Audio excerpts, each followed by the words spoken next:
Alhamdulillahilladzi bini'amatihi tatimmus shalihat. Wassalatu wassalamu ala khatamil anbiya'i wal mursalin Sayyidina Muhammadin wa ala alihi wa man tabi'ahum bil huda ila yaumiddin, amma ba'd.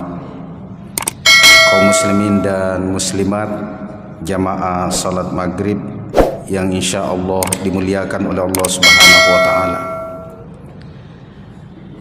Melanjutkan pengajian kita yang sudah sampai pada menyelesaikan pembahasan tentang fikih salat, khususnya salat wajib, sampai pembahasan kita terakhir tentang tata cara berdoa setelah pelaksanaan salat.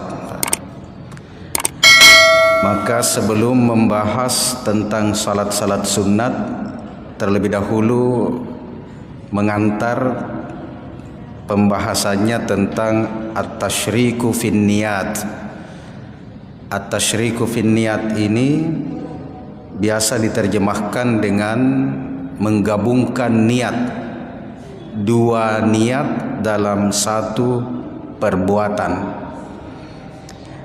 Kenapa ini dianggap penting membahas sebelum masuk pembahasan ke salat-salat sunat?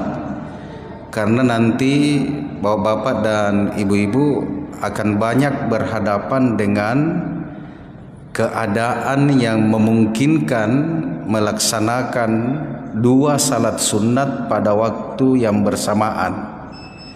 Sebagai contoh, kalau kita ada yang masuk ke masjid setelah azan, maka di situ ada tiga kemungkinan salat sunat yang bisa kita lakukan.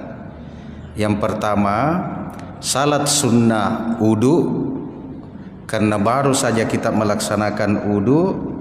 Yang kedua, salat sunat tahiyatul masjid, karena kita keadaan memasuki masjid. Dan yang ketiga, sunnah rawatib qobliyah. Sementara kalau waktunya hanya 5 menit, maka 5 menit antara azan dengan iqamat, maka kesulitan kita kalau melakukan 2-2-2 6 rakaat. Maka kemudian ada yang biasa menggabung niatnya, melaksanakan itu. Nanti ini yang dibahas khusus oleh ulama-ulama kita. Sama waktu pelaksanaan puasa, ada yang punya qalla, mengqada puasanya setelah Ramadan, tetapi dia mengqada pada hari Senin. Maka di situ ketemu antara puasa qada dan juga puasa hari Senin, Pak. Nah, karena pertemuan dua ibadah dalam satu tempat atau dalam satu waktu, maka kemudian ulama kita membahas khusus permasalahan itu dalam bab at-tasyriku fin niyat. Itu tentang menggabungkan niat, Pak. Kita keluar dulu dari Wahbah Az-Zuhaili, karena ada yang membahas secara agak lengkap pembahasannya itu oleh Imam As-Suyuti. Imam As-Suyuti itu dalam Al-Asbah wa An-Nazair itu membahas khusus babul at-tasyriku fin niyat, yaitu bagaimana kategorisasi perbuatan ibadah yang bisa digabung niatnya. Nah, walaupun demikian, ketika Imam As-Suyuti itu akan membahas itu, tapi pengantarnya itu rupanya imam kita ini mengajarkan lebih afdal melakukan satu-satu, Pak, tidak menggabung. Karena di awal-awal pembahasan itu Imam As-Suyuti itu membahas beberapa kaidah-kaidah, mengangkat beberapa kaidah-kaidah fikih yang menjelaskan tentang keutamaan melakukan salat itu satu persatu, Pak. Jadi tidak menggabung. Tetapi di akhir-akhir pembahasannya itu juga mengajarkan ada kategori-kategori yang mana bisa digabung, yang mana tidak bisa digabung, dan kalau digabung yang mana sah, yang mana batal. Di antara kaidah itu yang pertama itu mengangkat dua kaidah fikih yang diambil dari hadis Aisyah radhiyallahu anha. Aisyah pernah mendengar Rasulullah sallallahu alaihi wasallam itu bersabda, kata Rasulullah, walakinnaha ala qadri nasabika. Ada dialog yang ada sebelumnya, tetapi Rasulullah sallallahu alaihi wasallam menyebut begini, walakinnaha ala qadri nasabika. Kata Rasulullah, kan tetapi pahalanya itu tergantung pada seberapa berat usaha yang dilakukan. Jadi kelihatannya hadis Aisyah ini ingin menjelaskan kepada kita bahwa kalau ada orang yang melakukan kebaikan, justru letak kemuliaan tertinggi itu kalau semakin sulit dilakukan, maka semakin mulia pekerjaan itu. Bapak, sama kita salat pada suasana cuaca cerah, Pak, tidak ada rintangan, Pak. Dengan pada saat kita melakukan salat berjamaah di masjid, dalam ada sedikit rintangan, misalnya ada sedikit hujan, kemudian itu sudah menjadi halangan, tapi kita bisa memaksakan diri datang, Pak. Maka sama-sama menyelesaikan kewajiban, tetapi ada perbedaan kemuliaan yang diperoleh antara adanya kesulitan yang bisa kita lawan dengan tidak ada kesulitannya. Maka Rasulullah menyebut ala qadri nasabika, jadi sesuai kadar apa yang menimpamu, begitu. Masih ingat kita riwayat di beberapa hadis itu disebutkan kan, walaupun ini ada yang mempertanyakan cerita riwayatnya, tetapi dalam cerita-cerita sufi itu sangat masyhur kan. Ada seorang pelacur, pekerjaannya pelacur, Pak. Tapi kemudian gara-gara dia menyelamatkan seekor anjing, bayangkan, Pak, pelacur, pekerjaan yang sangat hina, kemudian yang dia selamatkan seekor anjing yang mau mati. Karena menyelamatkan itu memberikan roti satu-satunya yang dimiliki, Pak, untuk bekalnya sampai di rumah, itu dia berikan pada anjing yang sudah sakarat karena kelaparan, Pak. Gara-gara pemberian itu, lantas di riwayat itu Allah menyelamatkan pelacur itu dan memasukkan ke surga. Berarti di situ ada upaya pengorbanan yang luar biasa, Pak. Jadi pengorbanan itu tinggi nilainya di hadapan Allah, Pak. Sebaliknya, yang memandang enteng kebaikan dan memandang enteng kesalahan itu kan juga diganjar yang luar biasa kan.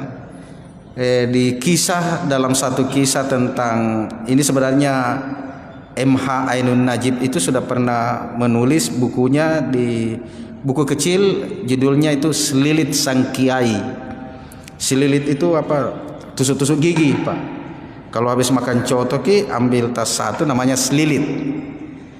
Selilit itu berarti sedikit gitu, sedikit.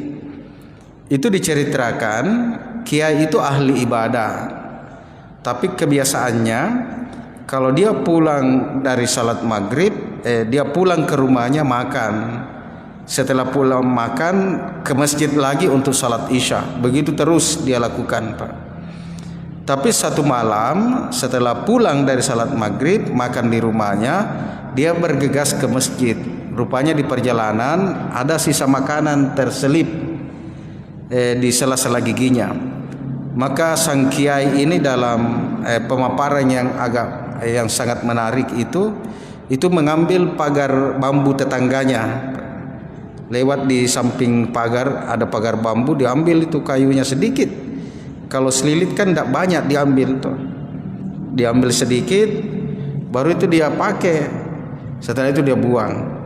Keesokan harinya tetangga itu tidak rida terhadap rusaknya pagar itu kan. Gara-gara itu kiai harus dicuci di neraka. Di riwayat itu berarti kebaikan itu tidak boleh dianggap remeh, kemudian kesalahan tidak boleh dipandang enteng. Pengorbanan itu memberikan nilai terhadap kebaikan. Bapak yang punya uang 1 juta kemudian menyumbang 10.000, Pak, itu sama jumlahnya dengan orang yang punya uang 50.000 dan menyumbang juga 10.000, Pak. Tetapi tingkat kesulitannya ada di yang punya 50.000, Pak. Karena 50.000 dikasih keluarkan 10.000 itu berat rasanya, Pak. Tapi kalau punya 1 juta kemudian keluar 10.000 itu ringan rasanya, berarti ada pengorbanan. Maka Rasulullah menyebut walakinnaha ala qadri nasabika, bahwa nilai kebaikan itu tergantung dari pengorbananmu, Pak. Waktu membaca hadis itu saya sedikit memahami bahwa misalnya kita mungkin bisa melakukan sudah bersyarat, Pak, dari Makassar ke Palopo. Dalam ukuran fikih sudah bisa kita menjamak salat, Pak. Sudah bisa kita menjamak salat. Dan kalau kita jamak itu boleh dan tidak ada masalahnya karena perjalanannya jauh dan sudah memenuhi takaran syarat kebolehan menjamak salat. Tetapi kesulitan itu bisa kita lawan, Pak. Kita tahu berangkat di sini duhur, nanti mungkin sampai di Baru singgah lagi asar. Padahal tadi waktu kita duhur bisa takdim atau jamaah takdim. Tetapi kita bilang tidak, biar singgah di Baru.